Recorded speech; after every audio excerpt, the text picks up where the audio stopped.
The call came at 6:47 a.m. on a Sunday morning. My grandmother's voice, the one I'd heard every birthday and every Christmas for 32 years, would never speak again. She and my grandfather had been driving home from their anniversary dinner when a drunk driver crossed the center line. They died together, holding hands, the way they'd lived for 53 years. I didn't scream. I didn't collapse. I just stood there in my childhood bedroom, in the house where I'd been staying since my divorce, and felt the world tilt sideways. 3 days later, I was sitting in a lawyer's office, learning that my grandparents had left me everything. The house, the investments, the savings accounts, $38 million, give or take, accumulated over a lifetime of careful planning and quiet sacrifice. My parents were sitting next to me. My brother was across the table. And when the lawyer finished reading the will, the room went very, very quiet.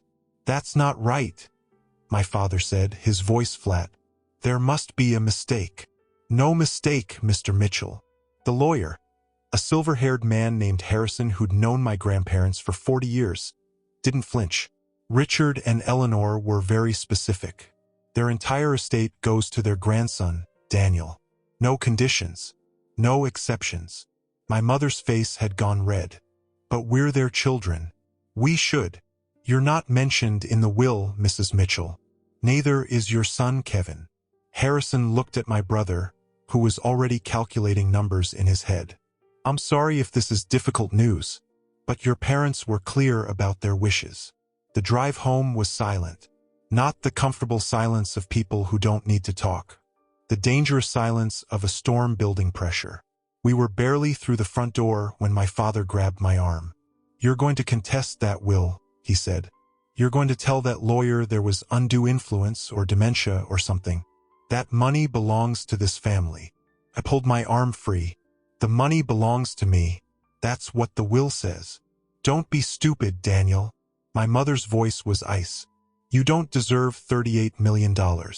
You're a divorced 32-year-old living in your childhood bedroom. What are you going to do with that kind of money?" "I don't know yet, but I know I'm not giving it to you." The slap came out of nowhere. My mother's hand across my face, hard enough to turn my head. "You ungrateful little..." She was shaking. "We raised you. We fed you. We let you move back in when your marriage fell apart. And this is how you repay us." "Grandma and Grandpa raised me too," I said quietly. "They were the ones who came to my baseball games. They were the ones who helped me with homework. They were the ones who actually showed up when I needed them." "Get out." My father's voice was barely recognizable. "If you won't share that money with your family, you're not part of this family anymore. Get out of my house." "Dad," I said, "get out." I looked at my brother, hoping for some support. Kevin just shrugged. "You heard him, Danny. Maybe when you've had time to think about it, you'll make the right choice." I packed what I could in 20 minutes. Clothes, laptop, the few things that mattered. My mother watched from the hallway, arms crossed, saying nothing.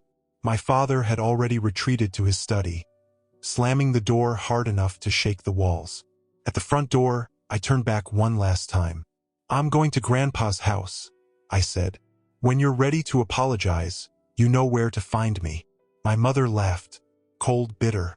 "When you're ready to stop being selfish, we might consider letting you back."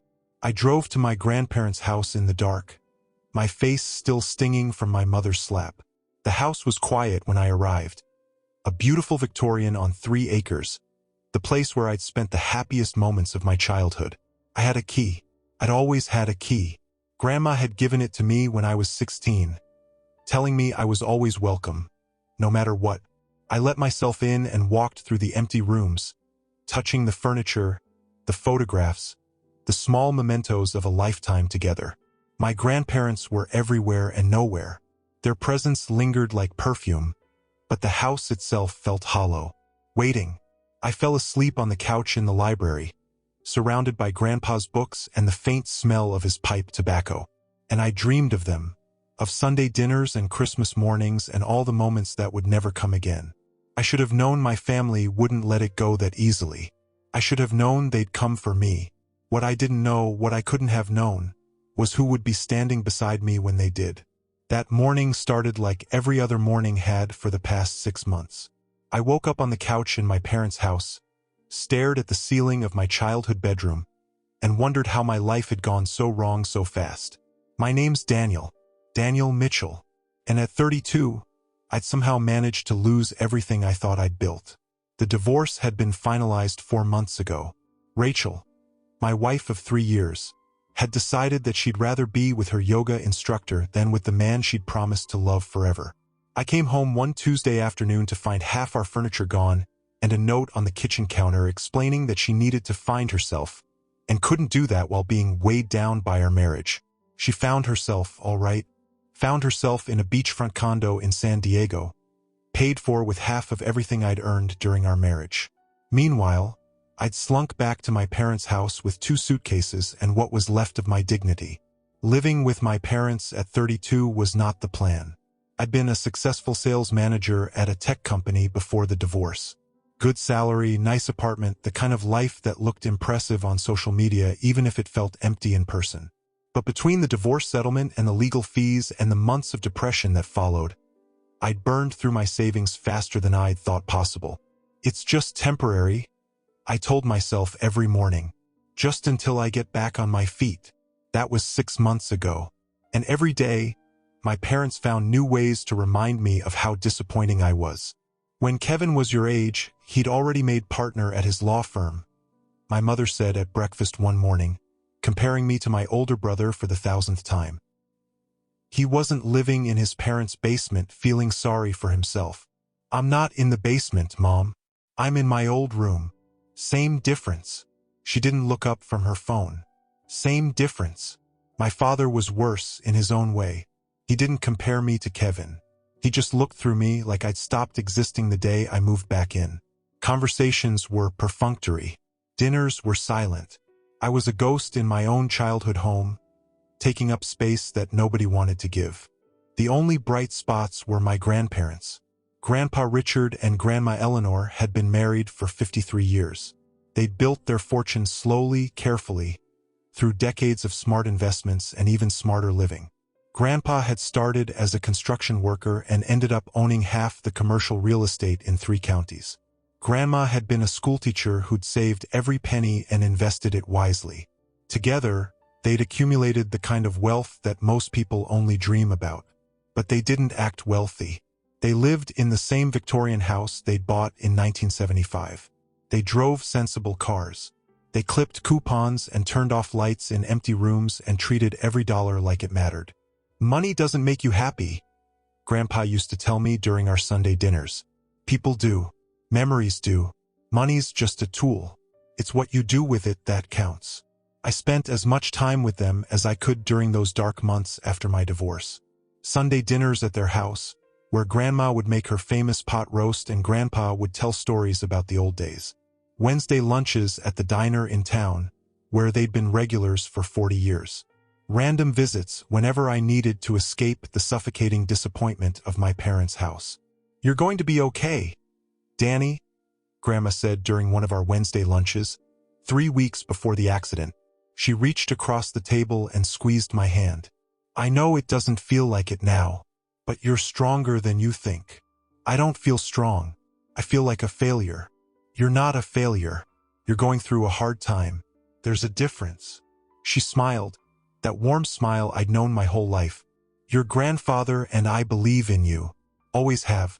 Always will." I wish Mom and Dad felt the same way. Grandma's expression flickered, something dark passing behind her eyes. "Your parents have their own problems, Danny. Problems that have nothing to do with you. Don't let them make you feel small. You're not small. You're our grandson, and we're very proud of you." I didn't know then that it would be the last time I saw her. Didn't know that 3 weeks later, a drunk driver would take them both away from me. Didn't know that everything I thought I understood about my family was about to change. Looking back, I should have paid more attention to the way Grandma talked about my parents. The careful words, the guarded expressions, the way she changed the subject whenever they came up. She was protecting me from something. I just didn't know what. But looking back now, with the clarity that only comes after everything falls apart, I can see how different my childhood was from what I thought it was. I can see the patterns I missed, the signs I should have recognized. My earliest clear memory is from when I was 5 years old. It was Christmas morning, and I'd woken up before dawn, too excited to sleep. I crept downstairs expecting to find presents under the tree, the way all my friends talked about. Instead, I found my parents arguing in the kitchen. "We can't afford this," my mother was hissing. "We're already in debt. The credit cards are maxed out. What are we supposed to tell people when the bills come due?" "I'll figure it out," my father said. "I always figure it out." "You mean your parents will figure it out? Like they always do? Like they've been doing since we got married?" I didn't understand what they were talking about. I just knew that something was wrong, that the magic of Christmas had been spoiled by words I couldn't comprehend. I went back to my room and pretended to be asleep until Kevin came to wake me up. The presents under the tree that year were modest. A few toys, some clothes, a book about dinosaurs that I'd read until the pages fell out. But there were other presents too, bigger ones, with tags that said they were from Santa but were written in Grandma's handwriting. "Santa must have stopped at Grandma and Grandpa's house too," my mother said when I pointed this out. Her voice was tight, controlled. How nice of him. I didn't understand the tension then.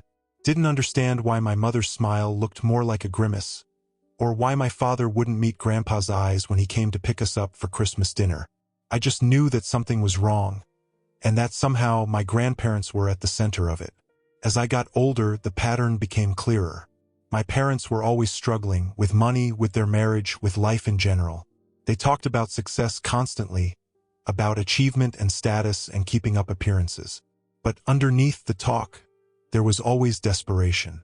Always the sense that we were one bad month away from disaster. And always, my grandparents were there to catch us. When I was 8, my father's business failed, the first of many failures. We had to move out of our nice house in the suburbs and into a smaller place on the wrong side of town. I had to change schools, leave my friends, start over in a place where nobody knew me.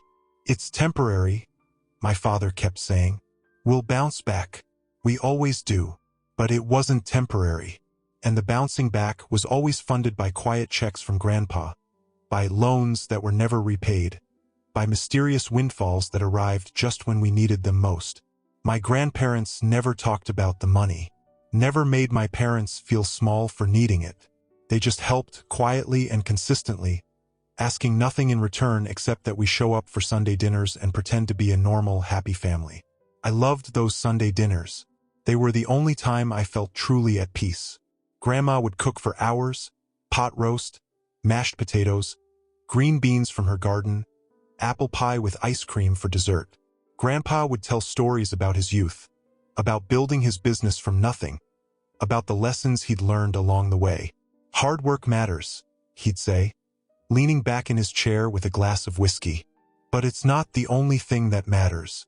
Integrity matters more. Treating people right. Being the kind of person others can count on."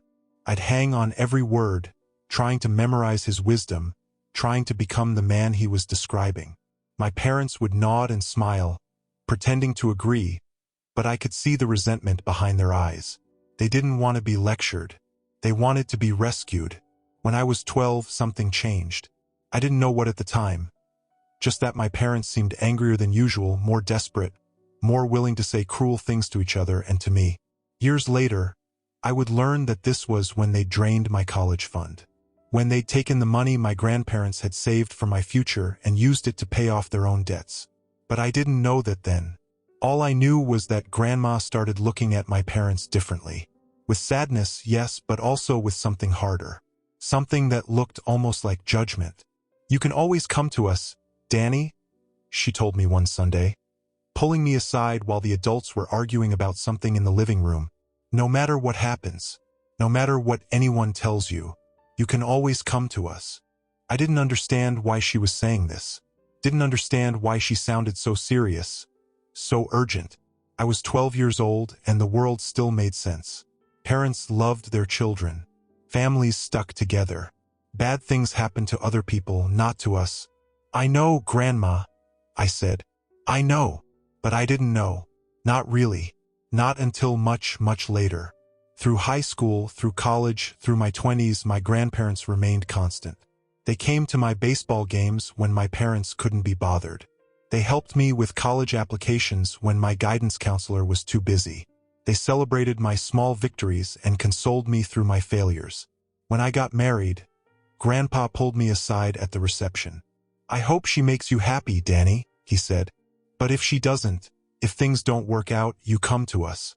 Don't stay somewhere you're not valued. Don't waste your life trying to make something work that was never meant to be."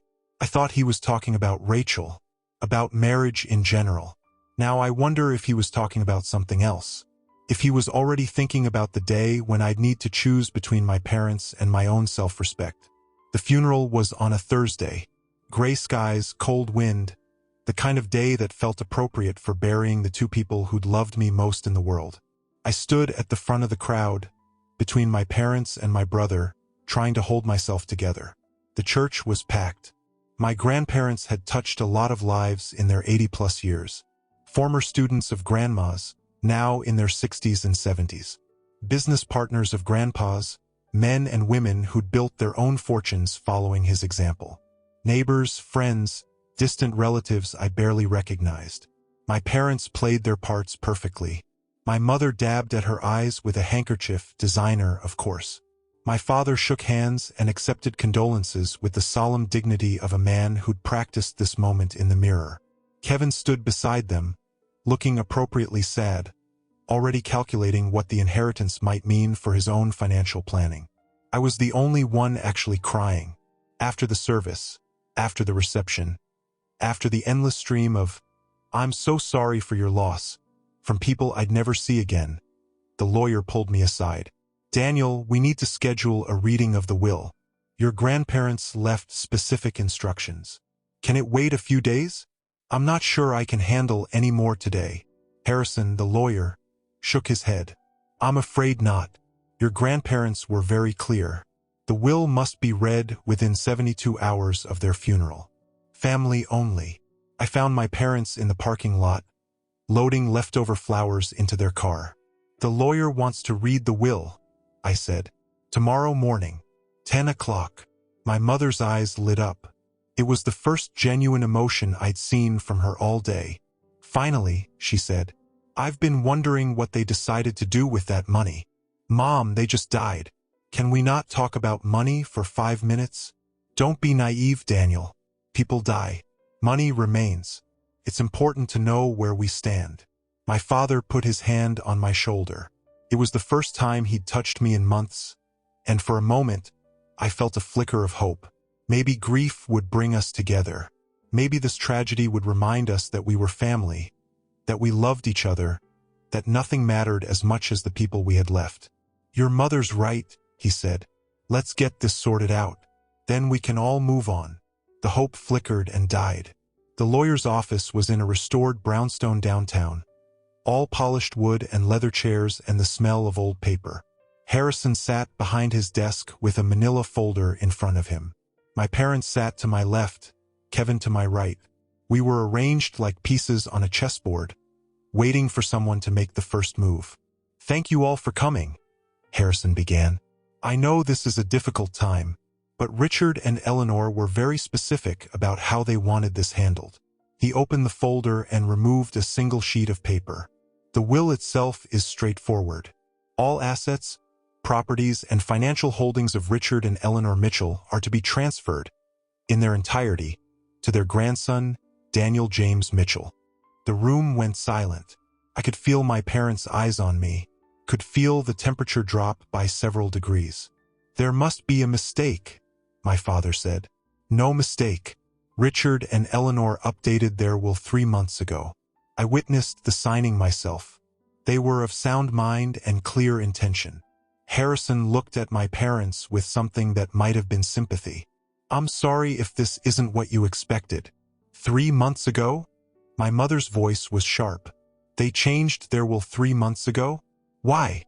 "I'm not at liberty to discuss their reasons, only to execute their wishes." "This is ridiculous." Kevin spoke for the first time, his lawyer brain already working. "Daniel's clearly been manipulating them. Elderly people are vulnerable to that kind of influence. We can contest this. You're welcome to try. Harrison's voice hardened. But I should warn you, Richard anticipated that possibility. He left a letter to be read in the event of any legal challenge. What kind of letter? The kind that documents 30 years of interactions between himself, his wife, and their children. Harrison looked at my parents steadily. Richard was a meticulous record keeper. I don't think you'd enjoy having those records examined in open court. My mother went pale. My father's jaw tightened. What is he talking about? I asked. What records? Nobody answered. I think we're done here, my father said, standing abruptly. Daniel, we'll discuss this at home. The drive back was even more silent than before. But this silence was different. This silence was loaded with fury, with calculation, with the desperate energy of people whose plans had just fallen apart. We were barely through the front door when my father grabbed my arm. You're going to contest that will, he said. You're going to tell that lawyer there was undue influence or dementia or something. That money belongs to this family. I pulled my arm free. The money belongs to me. That's what the will says. Don't be stupid, Daniel. My mother's voice was ice. You don't deserve $38 million. You're a divorced 32-year-old living in your childhood bedroom. What are you going to do with that kind of money? I don't know yet, but I know I'm not giving it to you. The slap came out of nowhere. My mother's hand across my face, hard enough to snap my head sideways. Stars exploded behind my eyes. You ungrateful little... She was shaking with rage. We raised you. We fed you. We let you move back in when your marriage fell apart. And this is how you repay us. Grandma and Grandpa raised me too, I said, my cheek burning.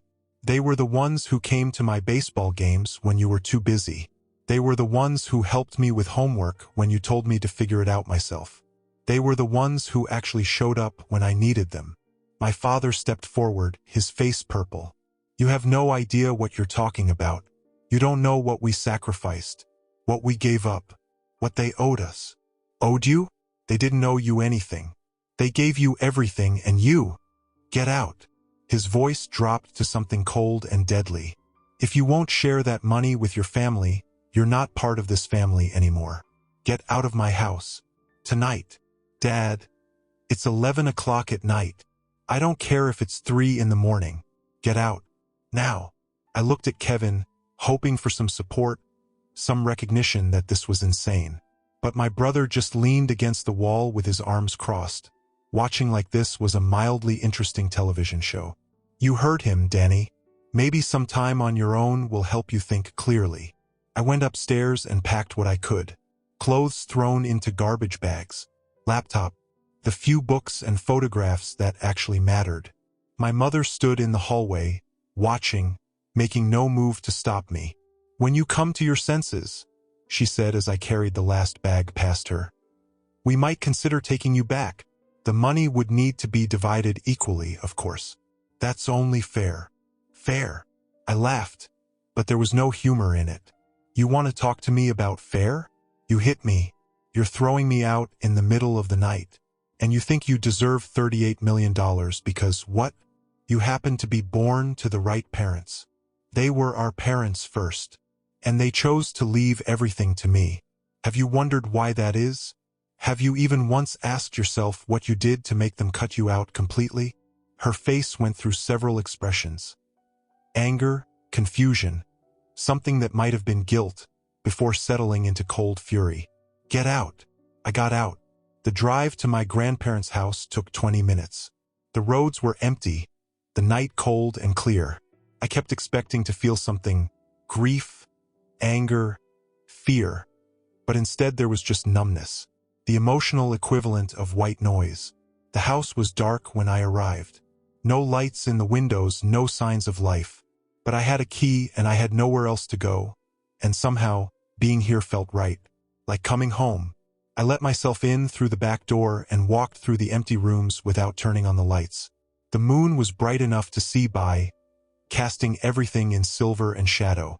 The kitchen where Grandma had taught me to bake cookies.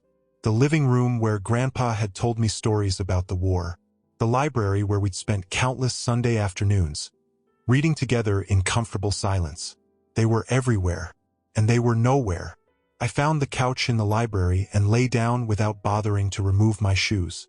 The cushions still smelled like Grandpa's pipe tobacco. The blanket on the back still had Grandma's perfume. I fell asleep surrounded by their ghosts, and I dreamed of Sunday dinners and Wednesday lunches, and all the moments that would never come again. The pounding on the door started at 8 a.m. I woke up disoriented, still half caught in a dream about my grandmother. For a moment, I didn't remember where I was or what had happened. The library was dark, the morning light just beginning to filter through the heavy curtains. I could smell Grandpa's pipe tobacco, Grandma's lavender sachets, the particular scent of old books and wood polish that had defined this house for as long as I could remember. Then the pounding came again, and everything rushed back. The will, the confrontation, the slap, the exile, and I understood that this was real. This was my life now. "Daniel, we know you're in there." My father's voice, and behind it, other voices, my mother, Kevin, someone else I didn't recognize. Multiple cars in the driveway, I realized, as I stumbled to the window and peered through the curtains. My parents' BMW, Kevin's Lexus, and a police cruiser, its lights dark but unmistakable. They'd brought the police. They were actually trying to have me arrested. I sat on the couch for a long moment, my heart racing, trying to decide what to do. Part of me wanted to hide, to pretend I wasn't here, to wait them out, to let them bang on the door until they gave up and went away. But I knew that wouldn't work. My family wasn't the type to give up easily. Not when money was involved. Not when they thought they had the law on their side. I went to the bathroom first, splashed water on my face, looked at myself in the mirror. The dark circles under my eyes, the bruise on my cheek where my mother had hit me, the general appearance of someone who'd slept in their clothes after the worst day of their life. "You can do this," I told my reflection. "You have every right to be here. They can't take that away from you." I wasn't sure I believed it, but I had to try. I walked to the front door and opened it. They were all there. My father, red-faced and furious, practically vibrating with rage. My mother, arms crossed, mouth set in that hard line I'd seen so many times when I was growing up. Kevin, trying to look calm and professional in his expensive suit, but I could see the tension in his shoulders, the way his hands kept clenching and unclenching. And behind them, a police officer I didn't recognize. Young, maybe mid-20s, looking distinctly uncomfortable with the whole situation. "There he is." My father pointed at me like I was a criminal who'd been caught fleeing the scene. "That's him. He's trespassing on private property." "I'm not trespassing. I own this house. The will hasn't been probated yet." Kevin stepped forward, switching into his lawyer voice, the smooth, condescending tone he used in court. "Until the estate goes through probate, you have no legal claim to any of these assets. Technically, this property belongs to the estate, and the estate is administered by me," I interrupted. "I'm the sole beneficiary. That makes me the de facto owner, probate or no probate." "That's not how inheritance law works. Maybe not in textbooks, but in the real world, judges tend to take a dim view of families who try to evict grieving heirs from their grandparents' homes." I looked at the police officer. "Is that why you're here? To throw me out onto the street?" The officer shifted uncomfortably, his hand moving toward his radio like he wished someone else could handle this. "Sir, the family is claiming you broke into the residence without authorization. I have a key. I've had a key for 16 years. I pulled it out of my pocket and held it up. My grandmother gave it to me when I was 16 years old.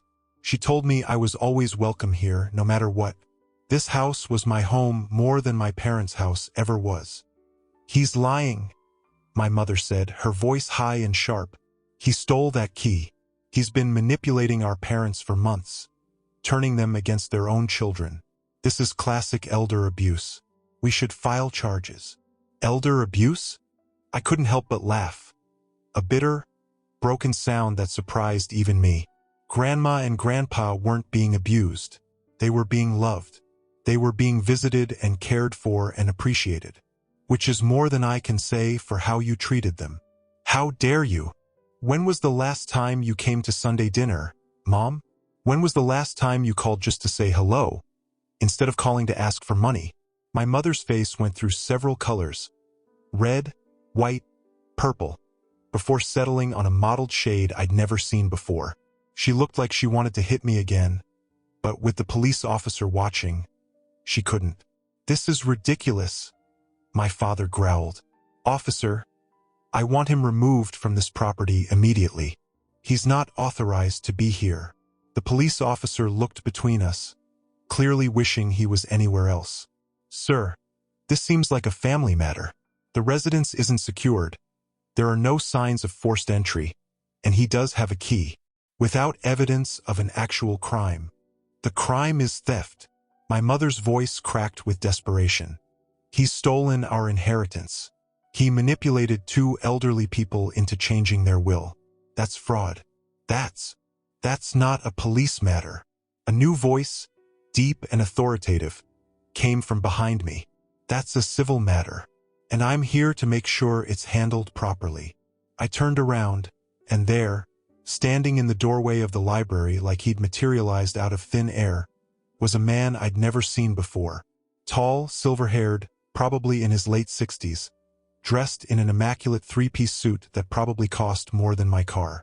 He carried a leather briefcase and had the bearing of someone who was used to being the most important person in any room, not through arrogance but through sheer competence.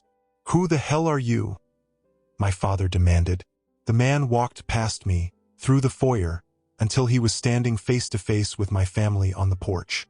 He moved with the unhurried confidence of someone who knew exactly what he was doing and had no doubt about the outcome.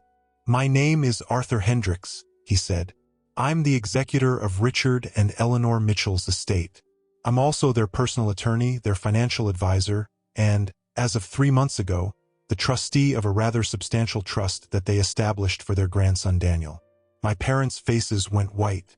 Kevin's smug expression flickered and died. I received a call from Mr. Harrison last night, Hendricks continued, his voice calm but carrying an edge of steel, informing me that there might be some difficulties with the transition of assets. So I took an early flight this morning, 6 a.m. from Chicago, if you're curious, to make sure everything proceeds according to Richard and Eleanor's wishes.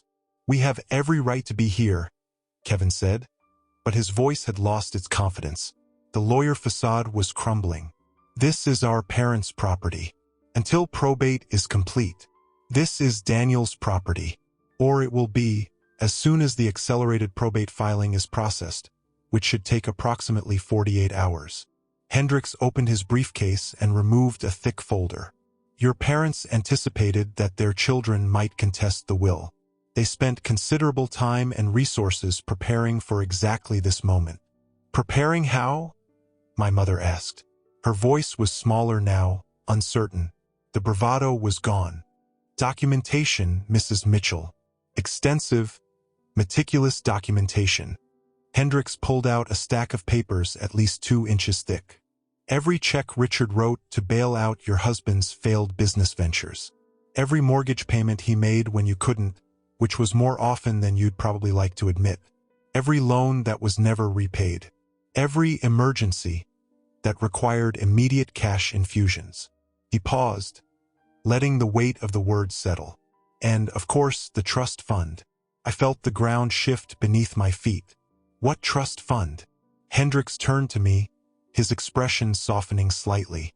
Your grandparents established a college fund for you when you were born. $200,000 invested conservatively would have been worth over $500,000 by the time you turned 18.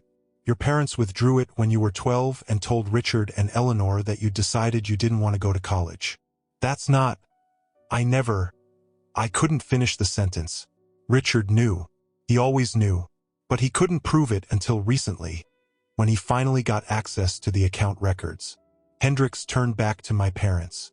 There's more. Much more. Do you want me to continue? My mother was crying now. Not sad tears, but frustrated, angry tears. My father looked like he wanted to hit something. Kevin had gone very quiet, his lawyer brain finally understanding just how badly they'd miscalculated. "What do you want?" my father asked through gritted teeth. "What I want is irrelevant. What Richard and Eleanor wanted is very clear." Hendricks handed the folder to the police officer. They wanted their grandson to inherit their estate. They wanted their children to receive nothing. And they wanted documentation of exactly why that decision was made, in case anyone tried to challenge it. He turned to face my parents one last time. "I suggest you leave this property immediately. If you attempt to contact Daniel again, to threaten him, to coerce him, to interfere with his inheritance in any way, I have instructions to release the full contents of Richard's files to the press. Given your husband's position on the city council and your son's partnership at his law firm, I don't think that would be good for anyone." My father opened his mouth to argue, then closed it. For the first time in my life, I saw him completely defeated.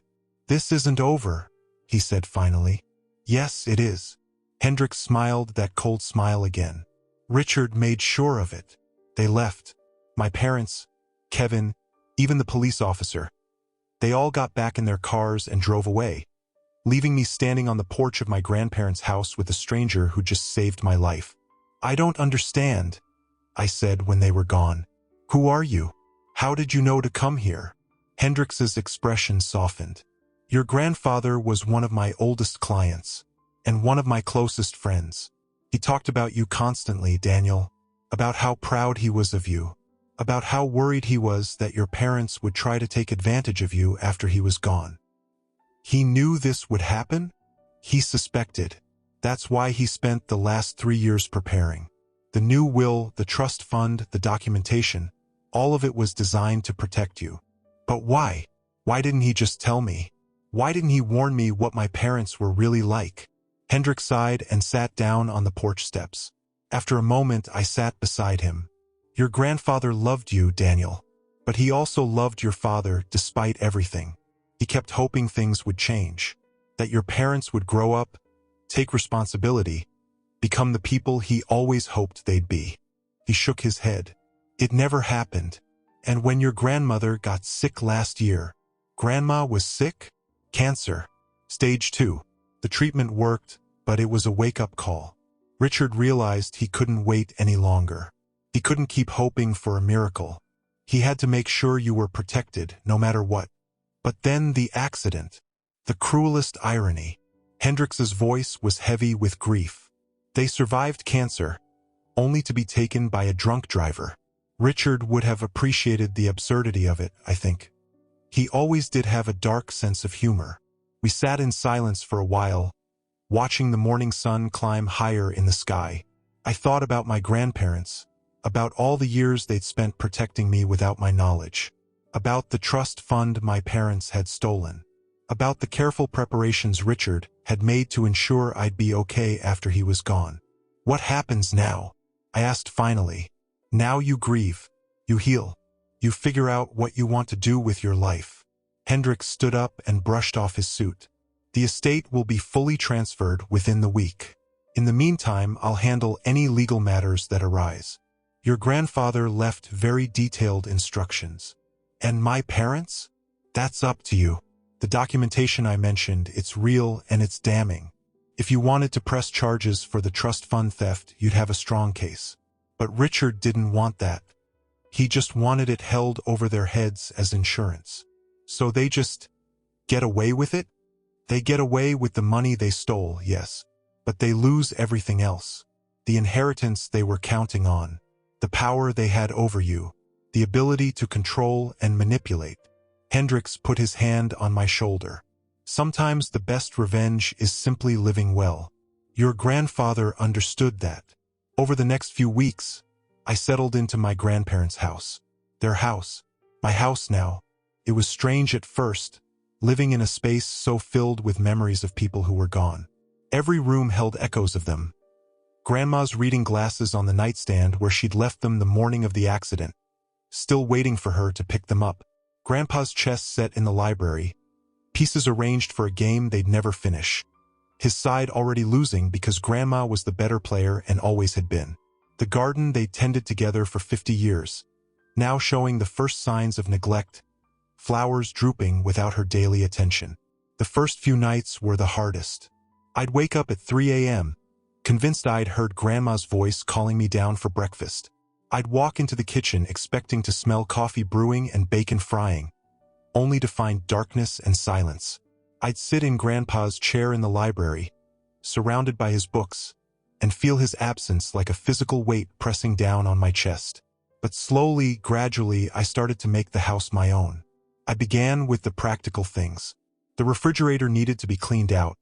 There was food that had gone bad, leftovers from meals they'd never eaten, a half-finished bottle of wine they'd been saving for a special occasion that never came. The mail had piled up by the front door, bills and advertisements and sympathy cards from people I'd never meet. The newspapers were still being delivered, building up on the porch like a monument to routines that no longer existed. I canceled the newspaper, forwarded the mail, donated the spoiled food to the compost pile Grandma had maintained for decades. Then I started on the harder things. Grandma's closet was full of clothes she'd worn to church, to charity events, to Sunday dinners with me. Dresses that still smelled like her perfume. Sweaters she'd knitted herself, each one a labor of love that had taken months to complete. Shoes lined up neatly by size and color, the way she'd always kept them. I donated most of it to the charity she'd supported for 40 years. But I kept a few things: her favorite cardigan, the one she wore when we played Scrabble, the pearl earrings Grandpa had given her on their 25th anniversary, a handwritten recipe book filled with all the dishes she'd made for me over the years, the pages stained with the evidence of a lifetime of cooking. Grandpa's things were harder to sort through. His tools in the garage, each one carefully maintained, stored in the same places they'd occupied for decades. His books in the library, annotated with notes and underlines and the occasional profanity when he disagreed with the author. His clothes, simpler than Grandma's but no less personal, flannel shirts he'd worn for years, work boots broken in just right, the suspenders he'd started wearing when belts stopped being comfortable.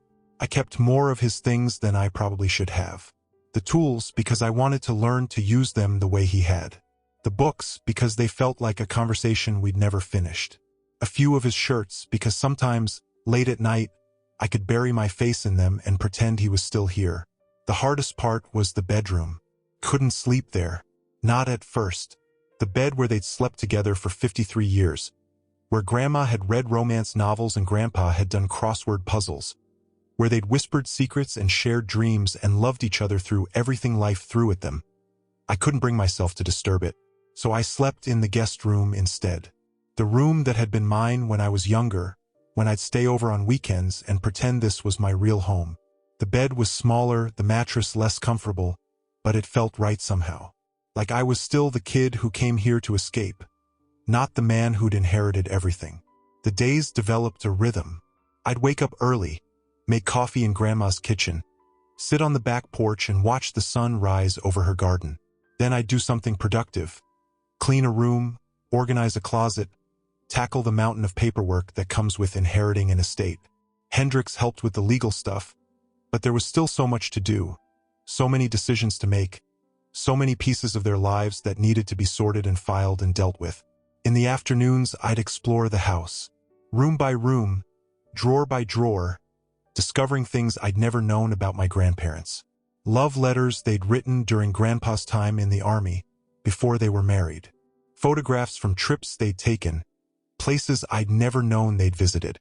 Journals Grandma had kept for years, documenting her life in careful, elegant handwriting. I read the journals late at night, by lamplight in the library, learning about a woman I thought I'd known but was only beginning to understand. She wrote about her marriage, her children, her disappointments and her joys. She wrote about me, about watching me grow up, about worrying for my future, about loving me in a way that made my chest ache. And she wrote about my parents. I don't know where we went wrong with them, one entry said, dated 15 years ago. Richard blames himself, but I know it's not that simple. Some people are just born hungry in a way that can never be satisfied. Our son is one of those people, and his wife made him worse, not better. They feed each other's worst impulses. And that poor boy, caught in the middle of it. The poor boy was me. She'd been writing about me. I cried when I read that. Sat in Grandpa's chair and cried like I hadn't cried since I was a child. great heaving sobs that shook my whole body. Not just for them, for their deaths, for everything I'd lost, but for everything they'd given me without my knowledge, for the love I'd taken for granted, for the protection I'd never known I needed. And I started to heal. The inheritance wasn't just money, it was freedom. Freedom from my parents' expectations. Freedom from the grinding anxiety of living paycheck to paycheck. Freedom to figure out who I actually was, without anyone else's agenda weighing me down. I quit my sales job, the one I'd been hanging onto out of desperation, and took time to think about what I actually wanted to do with my life. I traveled, something I'd never been able to afford before. I took classes in things that interested me: photography, cooking, creative writing. I volunteered at the local library, helping kids who reminded me of myself when I was young. And slowly, I started to understand why my grandparents had chosen me. It wasn't about the money. It was never about the money. It was about who I was and who they believed I could become. They'd seen something in me that my parents never had. They'd invested in that something, nurturing it, protecting it, making sure it would survive even after they were gone. The trust fund my parents stole? That hurt. But it wasn't the point. The point was that my grandparents had tried to give me opportunities my parents never would have. The point was that they'd spent their whole lives trying to make sure I'd be okay. And now, finally, 6 months after the funeral, I got a call from Hendrix. "Your brother has reached out," he said. "He wants to meet. Claims he has information you need to hear." What kind of information? He wouldn't say, but he seemed different, subdued. I think the reality of being cut off has finally sunk in. I thought about it for a long time. Kevin had stood by and watched while our parents threw me out. He'd called me manipulative, accused me of elder abuse, tried to use the law as a weapon against me. Why should I give him another chance? But Grandpa's voice echoed in my head. "The best revenge is living well." "Okay," I said. "Set up the meeting." Kevin showed up at the house 3 days later. He looked older than I remembered, thinner, grayer, with dark circles under his eyes. The confident lawyer who'd smirked at me in the lawyer's office was gone, replaced by someone who looked like he hadn't slept in weeks. "Thanks for seeing me," he said, standing awkwardly on the porch. "I know I don't deserve it." "No, you don't. But I'm curious what was so important." I led him into the library and gestured to a chair. He sat down carefully, like he expected the furniture to reject him. "I found something," Kevin said, "in Mom and Dad's files. I was helping them with their taxes and I came across documents. Things I'd never seen before." "What kind of documents?" "Financial records, going back decades." He pulled a folder from his briefcase and set it on the table between us. "Mom and Dad have been siphoning money from Grandpa's businesses for years. Not just the trust fund, that was just the beginning. They've been embezzling from his companies, forging his signature on checks, using his credit to secure loans they never repaid." I stared at him. "How much? Over the years?" "Maybe $3-4 million. Enough to fund their lifestyle while pretending to be successful on their own." Kevin's voice was bitter. "I always thought Dad made his money through smart investments. Turns out he just stole it from his own parents." "Did Grandpa know?" "I think so. Some of these documents have his notes in the margins. He was tracking it, documenting it, but he never confronted them." Kevin shook his head. "I don't know why. Maybe he couldn't face the truth about his own children. Or maybe he was saving it for later, as leverage." Kevin nodded slowly. "That would explain the will, and the files Hendrix mentioned." We sat in silence for a moment. Outside, birds were singing in Grandma's garden. It seemed impossible that such ugliness could exist on such a beautiful day. "Why are you telling me this?" I asked finally. "What do you want?" "I don't want anything. Kevin ran his hands through his hair. "I've spent my whole life trying to be the good son, following Dad's example, building my career the way he built his, believing him when he said that success was about working harder and being smarter than everyone else. And the whole time he was just a thief, a liar." His voice cracked. "I don't know who I am anymore. So you came here looking for—" "What?" Absolution. I came here because you deserve to know the truth. And because... He hesitated. Because I'm sorry. For everything. For the way I treated you growing up. For standing by while Mom and Dad threw you out. For not seeing what was right in front of my face. Sorry doesn't fix anything. I know. But it's a start. I looked at my brother. Really looked at him. For the first time in years. I saw the same lost expression I'd worn 6 months ago. When my world was falling apart and I didn't know who to turn to. I saw someone who'd built their entire identity on a lie and was now watching it crumble. I saw myself. Tell me something, I said. When we were kids, did you know? About the money, about what Mom and Dad were doing. Kevin shook his head slowly. I didn't know the details, but I knew something. I knew they were always stressed about money even though we had a nice house and nice cars. I knew Grandma and Grandpa were always helping them out. I just thought that's what families did. When did you figure it out? Honestly, not until I found those documents. He laughed bitterly. I went to law school. I spent 15 years learning to spot fraud and deception. And I never once questioned the story my parents told me about where our money came from. You didn't want to question it. No, I didn't. He met my eyes. It's easier to believe comfortable lies than uncomfortable truths. Especially when the lies make you feel good about yourself. We sat in silence for a moment. Outside, the sun was moving across the sky, casting long shadows through the library windows. I could hear birds in the garden, the same birds Grandma used to feed every morning. I'm not going to pretend everything's okay between us, I said finally. Too much has happened for that.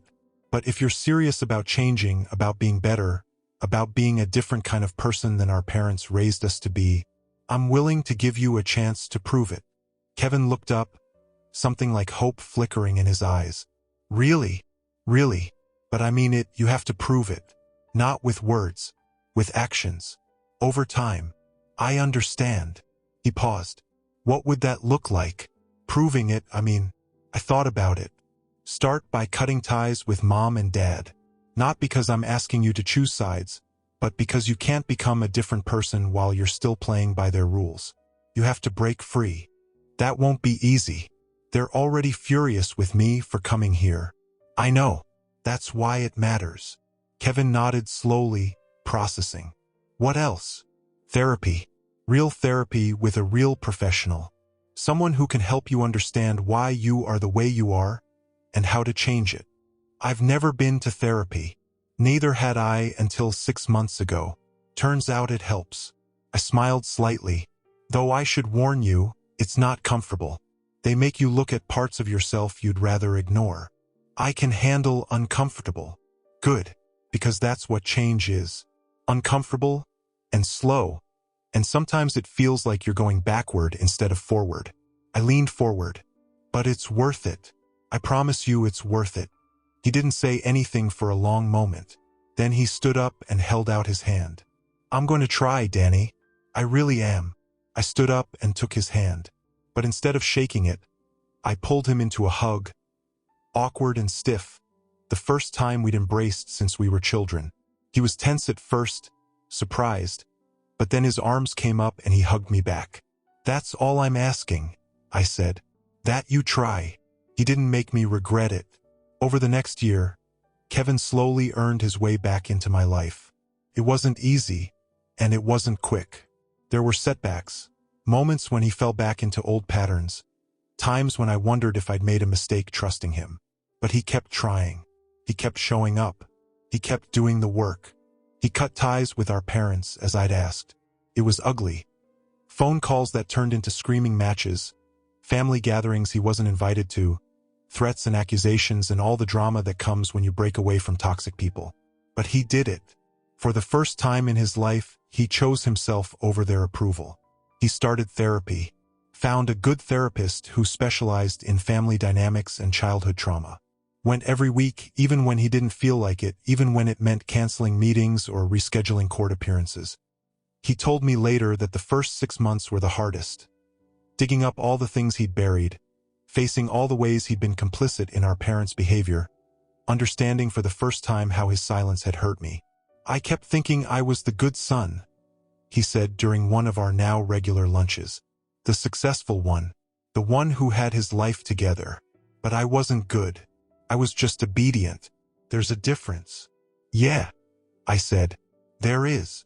He also started using his skills for something other than making money. He volunteered with a legal aid organization, helping people who couldn't afford lawyers navigate the system. He mentored young attorneys from underprivileged backgrounds, teaching them the things he'd had to learn on his own. He found meaning in work that didn't just benefit himself. And slowly, painfully, we became something we'd never been before: brothers. Real brothers who had each other's backs, who told each other the truth, even when it was hard to hear, who showed up when it mattered. It wasn't the relationship either of us had imagined. It was better. Our parents never apologized, never acknowledged what they'd done. I tried reaching out once, about 8 months after the funeral, not to reconcile, but to give them a chance to explain themselves, to tell their side of the story. My mother hung up as soon as she heard my voice. My father answered and said 3 words: "We're done here." Then he hung up too. Last I heard, they'd moved to Florida, living off what was left of their stolen fortune. The lifestyle they built on my grandparents' money was crumbling. The house had been sold to pay debts, the cars repossessed, the country club membership canceled. They were ordinary now, and for people like them, ordinary was the worst punishment imaginable. I could have pressed charges, could have recovered the money they'd taken, dragged them through the courts, made them face the consequences of their crimes. Hendricks had offered to help, had laid out the case in detail, had shown me exactly how to destroy them if I wanted to. But I didn't want to. Not anymore. Some battles aren't worth winning, I told Kevin when he asked about it. And some enemies aren't worth the energy it takes to fight them. That sounds like something Grandpa would say. Yeah, it does. On the first anniversary of my grandparents' death, Kevin and I drove to the cemetery together. It was a beautiful day, sunny and warm, the kind of day they would have spent in the garden or on the porch, enjoying each other's company the way they had for 53 years. We brought flowers, yellow roses for Grandma, white lilies for Grandpa, and stood in silence for a long time, remembering them. The way Grandma laughed, the way Grandpa told stories, the way they looked at each other, even after half a century, like they were still discovering new things to love. "I miss them," Kevin said quietly.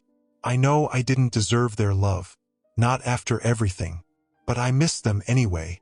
They loved you too, you know, despite everything. That's why they never pressed charges, never confronted Mom and Dad directly. They kept hoping everyone would change, that we'd all become the people they believed we could be. I did change, just too late. Not too late for us." He looked at me, his eyes wet. "You really believe that?" I thought about everything we'd been through. The childhood where he'd been the golden child and I'd been the disappointment. The decades of distance and resentment. The night I'd been thrown out and he'd done nothing to stop it. And then the slow, painful process of rebuilding, the therapy, the conversations, the gradual development of trust.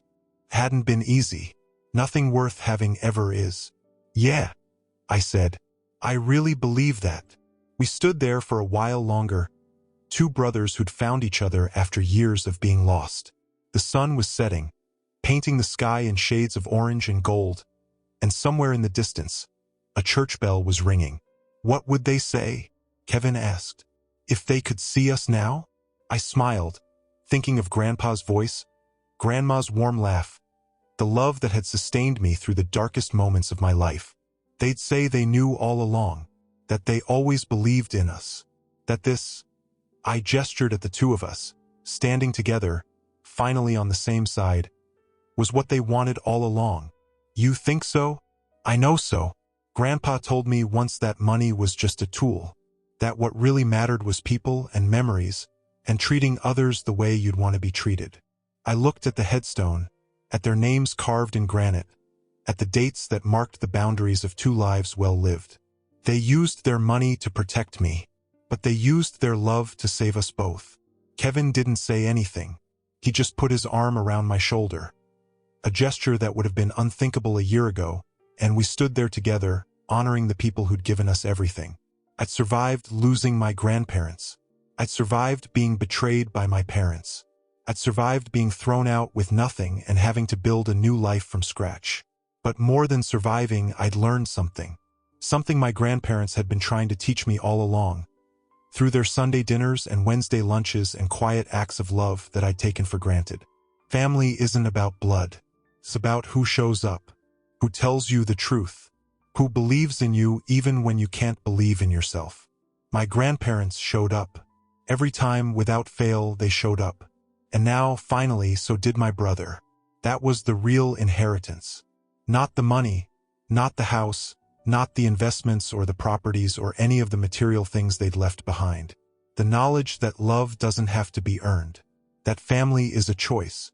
That even the darkest chapters can lead to brighter ones, if you're willing to keep turning the pages. I was willing, and I was finally ready to write my own story. Thank you for walking this journey with me. Before you go, I've left 2 more stories here on your screen. Both from men who discovered that family isn't always who you're born to. It's who stands by you when the truth comes out. Click on whichever one calls to you. And if you want to join our community of people who understand what it's like to be the outsider looking in, that notification bell is your invitation. Until tomorrow, remember, your story matters, even if they tried to erase it.